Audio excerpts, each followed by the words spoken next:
What's good, Royal Misfits? This is for you once again. This message is called Speak to Your Storm. We go through storms in life. Man, storms of financial ruin, storms of educational, academic issues, storms of relationship issues, storms of emotional issues, storms of all types, right? Every day, it may seem like it's something new. Message for you. In every season, there's a storm. It just depends if the atmosphere is right for a storm. So, today I'm talking about speaking to your storm. You can speak to every single situation that you have going on and watch what happens. I'll give you an example. Let's look at the Bible. I always use the Bible as an example just because it's what my foundation is. So, Mark chapter 4, verses 35 through 41, it talks about Jesus, of course, right? So, with Jesus was hanging out with the disciples. He was like, hey, let's go to the other side of the Sea of Galilee, right? And the disciples were like, all right, we can do that. So, they get together on a boat because they're going to go sail to the other side of the Sea of Galilee. And they all board the boat and they're in the middle of the water. They're in the middle of the sea, right? And so all of a sudden there's a fierce storm, fierce wind that overtakes the sea.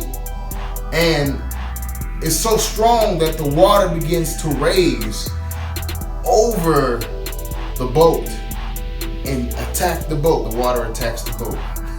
Sounds funny, but the water begins to splash into the boat and it's caused all type of chaos and calamity.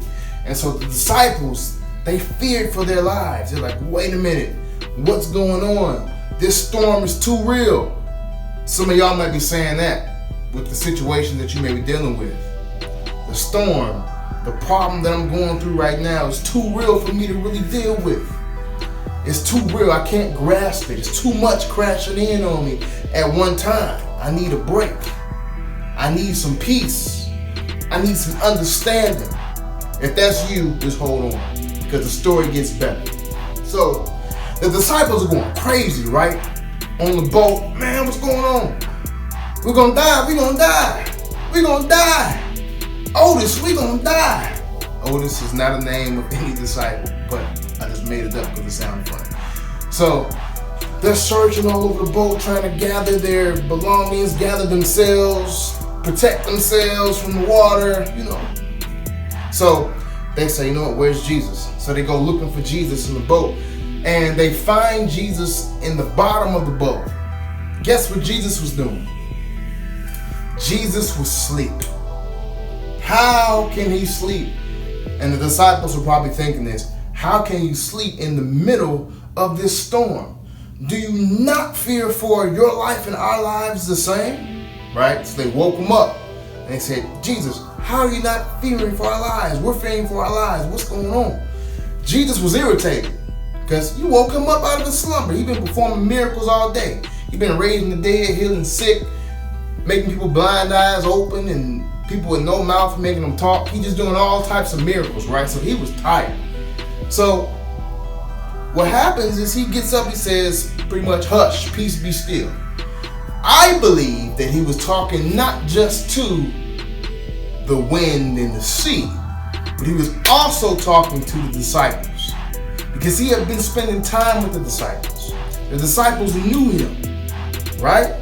So Jesus was irritated at the fact that they didn't have enough faith to execute simple instructions to that situation that would change everything. So when he said hush or peace be still, everything calmed down. The wind and the waves calmed down. The disciples calmed down. It got so intense to the point where the disciples were baffled.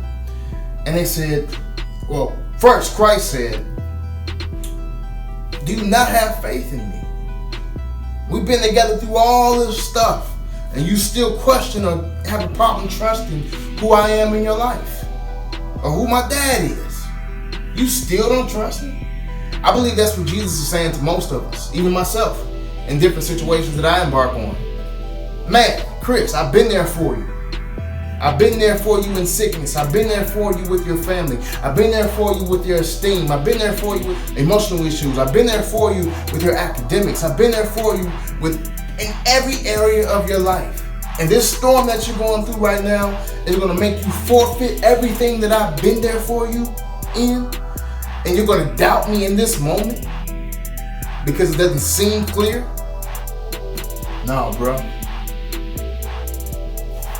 The disciples at that moment, yes, it was a reality check for me. I'm like, wow. The disciples at that moment feared. They're like, man, what matter of man is this that even the winds and the sea obey him? Yeah. You got to realize this. I got to realize this. We all got to realize this. There's Jesus asleep on the inside of us. And when we get enough courage, when we've been through enough, when we can go and wake Christ up on the inside of us and allow Christ to speak to our situations, that's when we will see peace and see things change. Wake Christ up in you and listen to him, but also trust him.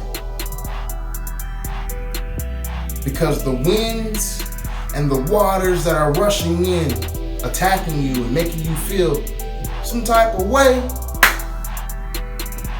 Christ, the peace of Christ, the peace of God, will cause those things to not harm you. Don't let Christ sleep on the inside of you and you continue to endure what seems to be unbearable. He's inside of you for a reason, and he's sleeping you for a reason. Wake him up. This is to the Royal Misfits. Speak to your storm. In order to speak to your storm, let Christ speak through you. Let Christ speak in you. Let Christ live in you. Then you can speak to your storm with the trust that God's already got it all taken care of. I hope you're encouraged. Please subscribe. Subscribe on YouTube, Say So Fresh. Twitter, Say So Fresh 1. Instagram, Say So Fresh. Thank you. God bless.